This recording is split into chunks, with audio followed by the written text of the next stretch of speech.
Welcome to Algebra 3 at Wichita High School South. My name is Mrs. Stephanie Chapeau. My email is schapeau@usd259.net. This is a great way to get a hold of me.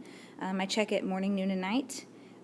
Quick and easy way to get a hold of me. Below you'll find my phone number, 973-5450. That is the school's phone number. If you ever need to call me during the day, or if your parent needs to call me during the day, they can dial that number and leave a message with the office, and I will return that call as soon as I can.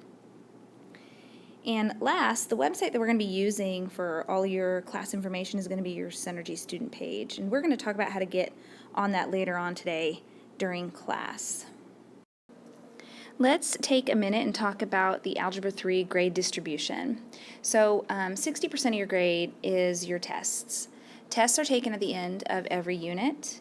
If you score below a 70%, so a D or an F, you have the option of retaking that test. Now, tests must be retaken before the quarterly late cutoff date, but you always have the option of retaking. You can only score up to a 70%, nothing higher. So if you score below a 70%, you can retake, but only for up to a 70%.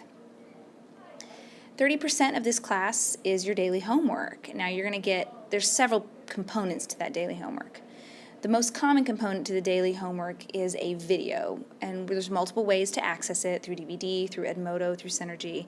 You're going to access a short 5 to 10 minute video on college algebra most evenings. This is participation grade and cannot be made up. Either you come to the next class period with the video having been watched and the notes having been taken and you get your points, or you don't, you receive a 0. Those cannot be made up. The other component to the homework will actually be your homework. Every now and then I'll send you home with problems to do from the book, worksheets, practice problems, etc.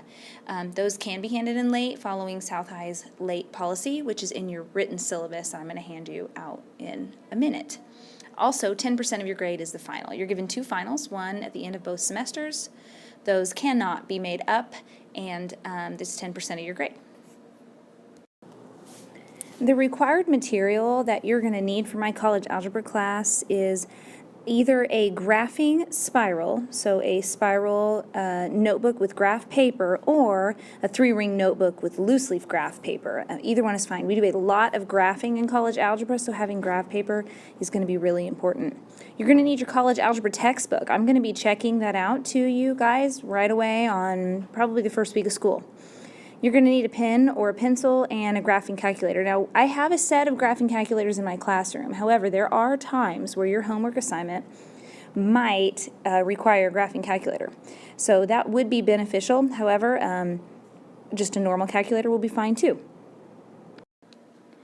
So many of you have signed up for this class with an interest of getting college credit through Newman University, and you can get a college algebra credit through Newman University. I want to give you as much information as I can on that this year. This information is accurate as of last year. It can change every year, but it's usually pretty close. So last year it was $72 a credit hour. The application and the money is due in early January. So you're looking at a little over $300 due the beginning of January. Now, what do you get for that? You get 3 credit hours that's transferable to most universities. So let's say you don't want to go to Newman University, you want to go to Wichita State. You go ahead and take my class, pay for the credit, earn the credit, and then you go up to Newman University and say, hey, I got college credit through Newman University, but I'm going to go to WSU. And they will transfer those credits to WSU or KU or K-State or wherever you want to go. So you don't have to go to Newman University to sign up for Newman University college credit, but you do get the college credit hours, so you don't have to retake it when you enroll for most of you next year in college. Now, there is a caveat. You have to have a 3.0 cumulative GPA and have received an A, B, or C in first semester to even apply. So throughout this first semester, August through December, you have to have a cumulative 3.0 GPA, and you have to have received an A, B, or C in my class to even apply to get the college credit. So you might be asking what you do now. Well, you're going to take home your syllabus. It's 3 pages long. Page 1 and 2 are merely informational. It's exactly what you saw in this video in written format. You keep pages 1 and page 2. Page 3, you're going to sign it and your parents are going to sign it. This is due for a grade, as it is, I'm sure, in most of your classes, and it's due next class period.